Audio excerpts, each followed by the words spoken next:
Hello students, हम पढ़ रहे हैं आयनिक सॉलिड्स और इसमें हम डिस्कस कर रहे हैं क्रिस्टलों में आयनों का संकुलन और उसके अंतर्गत हम संकुलन देख रहे हैं षटकोणीय संकुलन।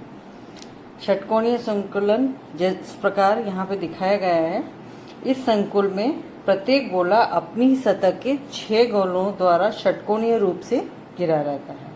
इस प्रकार के संकुलन को षटकोणीय संकुलन कहते हैं। इस संकुलन में गोले अधिक स्थान घेरते हैं और रिक्त स्थान कम होता है। हम देख सकते हैं केंद्रीय गोले के चारों तरफ 6 छिद्र होते हैं, 1, 2, 3, 4, 5 और 6 तथा दूसरी सतह के गोले पहली सतह के आधे छिद्रों को ढक पाते हैं। दूसरी सतह के गोले डॉट या क्रॉस छिद्रों को ही ढक सकते हैं। ये क्रॉस 3 क्रॉस हैं और 3 डॉट हैं। इस प्रकार के जालक में जो तीसरी सतह की व्यवस्था है वह 2 प्रकार से संभव है। ए है षटकोणीय निबिड़ संकुलन, हेक्सागोनल क्लोज पैकिंग या HCP, और बी है फलक केंद्रित घन संकुलन FCC, face centred cubic packing या निबिड़ घन संकुलन, इसे निबिड़ घन संकुलन भी कहते हैं, क्लोज क्यूब पैकिंग CCP। तो इस प्रकार से 2 प्रकार की व्यवस्थाएं हमें प्राप्त होती हैं। हम डिस्कस करते हैं पहले षटकोणीय निबिड़ संकुलन। षटकोणीय निबिड़ संकुलन में क्या होता है? इस संकुलन में कुल 6 छिद्र हैं। देखें हमने 3 क्रॉस और 3 डॉट, राइट। षटकोण के ऊपर व नीचे दोनों तरफ 3-3 गोले फिट किए जा सकते हैं।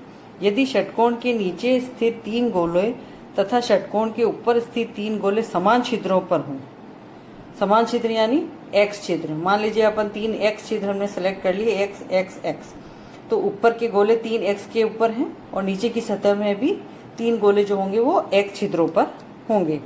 तो इस प्रकार प्रथम परत जो है वो बिल्कुल तीसरी परत के समान होगी और ये कुछ इस प्रकार से नजर आएगी आपको, इस तरह से दिखती है ये A व्यवस्था और B व्यवस्था, ठीक है।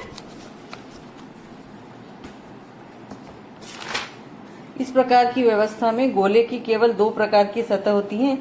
इस व्यवस्था को AB प्रकार की व्यवस्था हम कह सकते हैं। इस व्यवस्था में यदि हमने क्रॉस वाले पे गोलों छिद्रों पर गोले रखे हैं तो डॉट वाले छिद्र हमेशा ही खाली रहते हैं। क्रिस्टल में ऊपर से नीचे तक नली के आकार में छिद्र रह जाते हैं। इसमें प्रत्येक गोला अपनी सतह के 6 गोलों और ऊपर की सतह के 3 गोलों और नीचे की सतह के 3 गोलों के संपर्क में रहता है। प्रत्येक गोला कुल 12 गोलों के संपर्क में होता है। हो गए ना 12, 1, 2, 3, 4, 5, 6, 3 ऊपर और 3 नीचे, टोटल 12। और इस संकुलन के प्रत्येक गोलों की समन्वय संख्या क्या हो गई? 12। एक गोला कितने गोलों से अटैच्ड है? 12 गोलों से, तो इनकी समन्वय संख्या हो गई 12। और ये चूंकि इसमें रिक्त स्थान बहुत कम है तो ये कुल स्थान का 74% स्थान घेरे रहते हैं। अब दूसरी प्रकार की संकुलन है फलक केंद्रित घन संकुलन, यानी कि फेस सेंटर्ड क्यूबिक पैकिंग या क्लोज क्यूबिक पैकिंग। इसमें क्या होता है देखेंगे, इस प्रकार की व्यवस्था में षटकोण के ऊपर स्थित 3 गोले क्रॉस के ऊपर है, ठीक है। 3 क्रॉस वाले छिद्रों के ऊपर 3 गोले रख दिए, जबकि नीचे स्थित 3 गोले जो है वो डॉट वाले छिद्रों पर रहेंगे, यानी कि ऊपर की व्यवस्था और नीचे की व्यवस्था दोनों ही भिन्न होंगी, ठीक है। HCP के विपरीत इस संकुलन में सभी छिद्रों पर गोले स्थित होने के कारण लंबी नली के आकार में रिक्त स्थान इसमें नहीं होगा।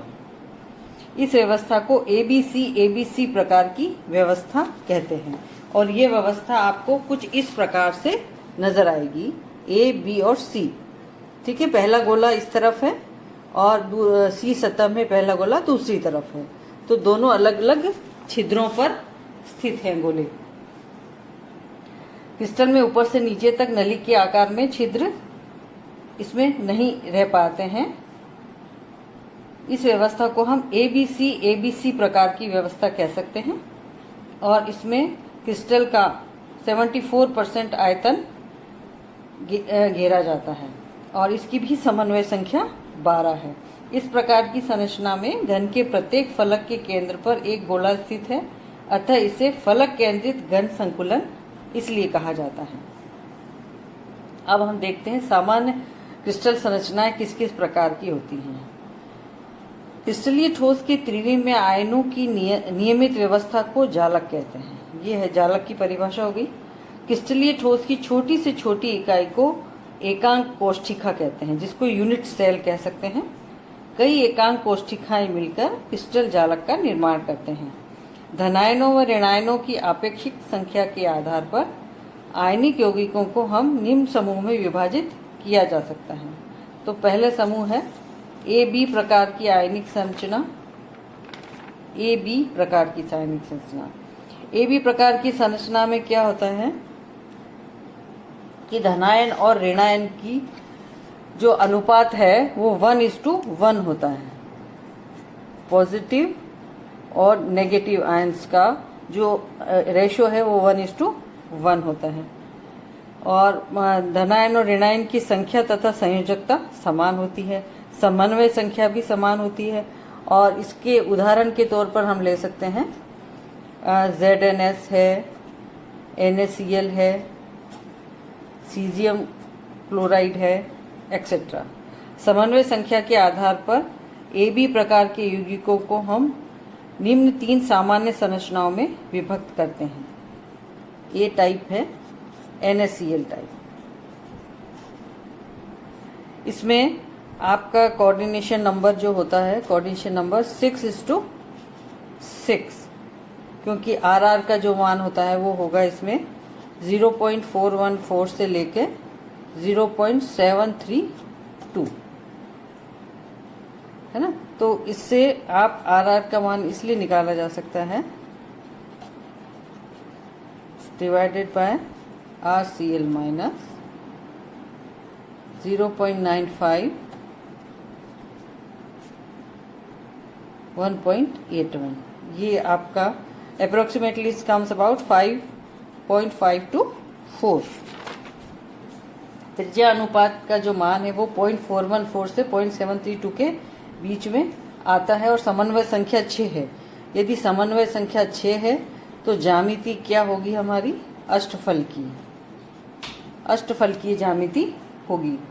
और हर Na+ आयन जो है 6 क्लोराइड आयनों से तथा प्रत्येक क्लोराइड आयन 6 Na+ आयनों से अष्टफलकीय व्यवस्था में घिरे रहते हैं।